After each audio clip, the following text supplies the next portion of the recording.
Flags of the NPP and NDC are hung side by side on electricity poles and structures along major roads, signifying the dominance of the two parties in the constituency. On the presidential level, both parties have tasted victory since democratic elections began in 1992. Of the 7 contests, the NDC has won twice, thus in 1996 and 2012. The NPP has often than not won the presidential polls with a percentage mark of 50% and above, except for the 1992 and 2008 polls, where the party garnered 47.2% and 48.7% respectively. But as the 2020 contest draws near, the promises of the two on youth employment seem to be a major consideration for which the constituents will cast their ballot.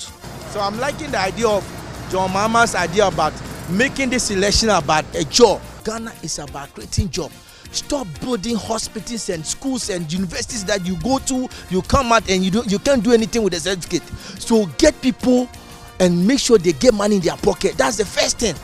And the second thing is after that they will start looking for wives, and then you have to build and other things. Because the right now is about bread and butter. That's what we need to fight for. I prefer the policy of NPP than the NDC. The reason being that Okada business was a business once banned in 2012. So I see no reason why we intend to legalize Okada business, which we realized that it wasn't a good sort of income or a good business. So I would prefer the policies of NPP, like going to university, because I went to university and it got to a point it was difficult for me to even get some guarantors to even support me to get loan.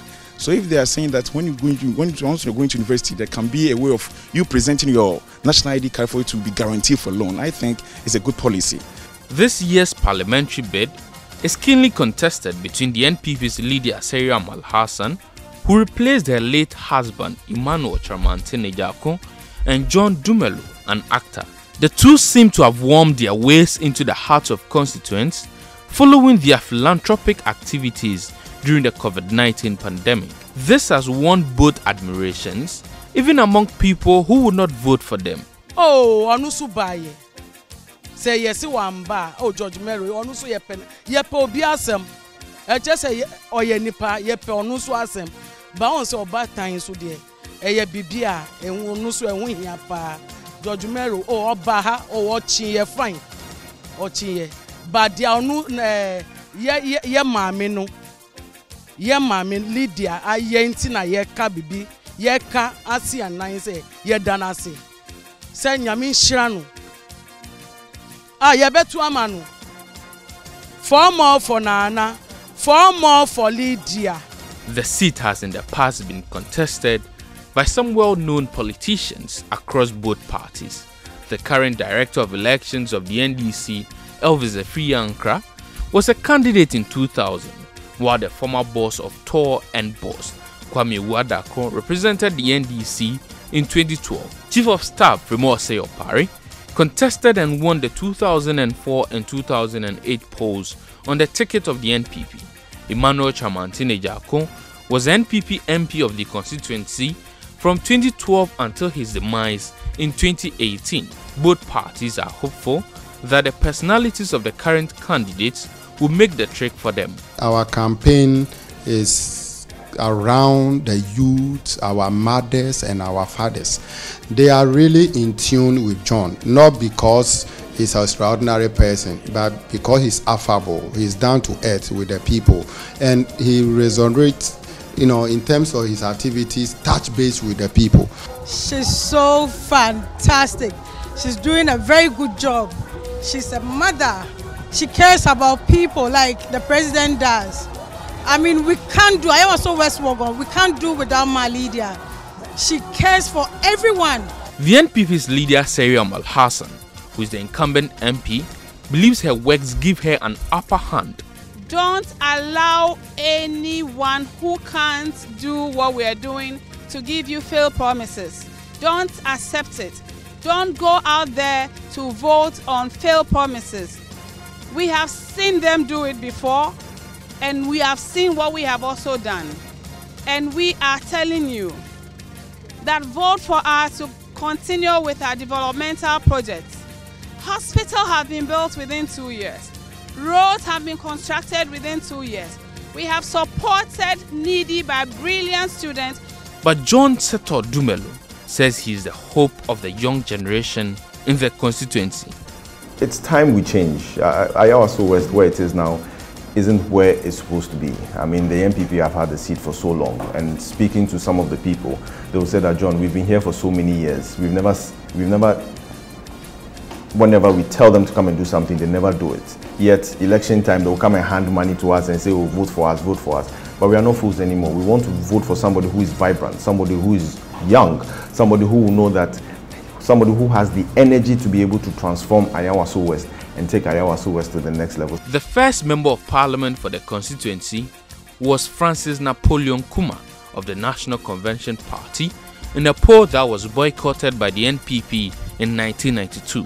Since then, the NPP has technically won the seat, as its candidate in the 1996 election, George Isaac Amo, was later declared as the rightful winner of the polls, even though the NDC's Rebecca Akufo-Addo was gazetted as a winner by the Electoral Commission. George Isaac Amo, in the 2000 election, gave a justification to the court ruling as he won massively against NDC's Elvis Afriye Ankara with 56.2% of the total vote cast. This sort of dominance seems to have emboldened some NPP supporters ahead of the polls. Hey, Nana, me kwamar for Nana. Because Semra Mahama wohono. Ya to Petro sa anke sidanke boso. Timi da Nana by den no kre. Nana na me pentime sa anto ama. Tumo de obe lusu. Obe su papa obe su. Nana be winning. Okosro ba for Nana be winning. But the NDC in Ayawaso West Wuogon are unperturbed. John is winning hands down. The reception has been so marvelous. We can't just take it for granted because it has been too much, beyond expectation. He is somebody who has identified himself with the people. One thing is, John is never going to parliament to go and do yeah. Do you know who is a yeah MP? The one who goes to parliament without talking. And John is never going to do that. The incumbent MP, Lydia Asaria Malhassan, was voted into power through a by-election that was characterized by violence, which resulted in the firing of gunshots and assault of some sympathizers of the NDC by national security operatives. It happened at the Bauleshi electoral area, which is noted to be a stronghold of the NDC. With less than a month to the polls, the memories of the incident are fresh in the minds of electorates. When you go to the campaign, when we go to people, they talk, okay, they are ready to vote, but how is the security going to be that day? Because the other day, nobody knew that something will happen like that. But it's okay, and it disturbs a lot of people. So now, because of that, they fear to go to the polls that day. The constituency is made up of 11 electoral areas with a number of plush communities that serve residential and business purposes. Some of these areas are East Legon, Roman Ridge, Jolu, Abelinkwe, Westlands, and Legon. Despite the affluence, there exists a great level of income disparities. The two parties have thus been trying their best to meet the varying demands of all sections of people. We do our best to ensure that they are all satisfied. The issue for those who call the rich are security.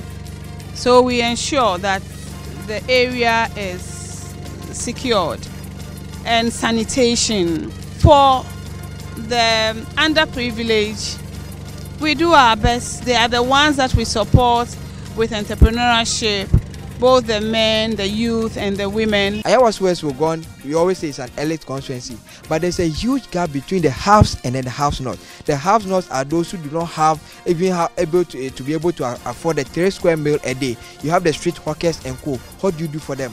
Under the National Apprenticeship Program, that will give soft skills to people to be able to enhance their skills and capabilities. John Dumelo has started it. What has he done? He has started giving people sewing machines, hair dryers, and co.